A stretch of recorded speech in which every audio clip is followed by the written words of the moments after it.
This tragedy with the Titan sub that was lost on the exploratory visit to the Titanic has brought up a lot of thoughts for a lot of people. And I understand it's fresh information and there's going to be a lot of think pieces on it in the future, but what I keep coming back to is politics, because obviously that's what I do.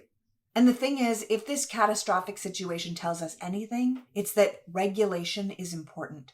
I understand that corporations and people looking to make money love deregulation because it allows them to be first past the post, to make things faster and cheaper and ultimately to make more money. I understand that red tape can be a pain, that things like environmental surveys, building codes, and OSHA laws slow things down. But without proper regulation, we end up poisoning the Flint water supply, or building entire neighborhoods on a Dallas floodplain, or pulling remains out of the rubble of the collapsed apartment building in Surfside, Florida. At the end of the day, the OceanGate submarine, in coordination with Horizon Maritime, was the only non-certified vessel that has ever done this dive in the world. People in the know were warning OceanGate that they were going too fast. There were concerns about the carbon fiber hull. Experts believed it was the wrong material to use because it took on too much wear and tear with each dive.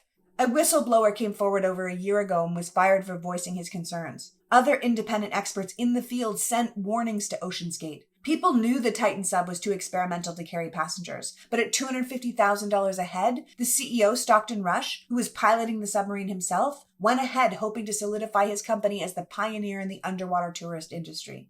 To paraphrase James Cameron, a man who himself has made over 30 dives to the Titanic, once again you have captains of industry and captains of vessels ignoring facts to make history and money. And once again, those choices ended up in a disaster at the bottom of the Atlantic Ocean. In this case, at the exact same spot.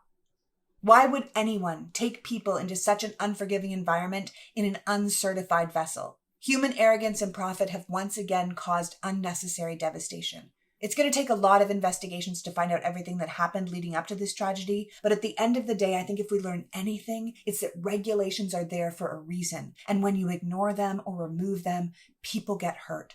My heart goes out to all of those who lost loved ones. My hope is these explorers went quickly doing what they love. But we need to be clear this wasn't a freak accident. This is what happens when you allow arrogance and pride and profit to be the final word. And it's a lesson the world really needs to learn.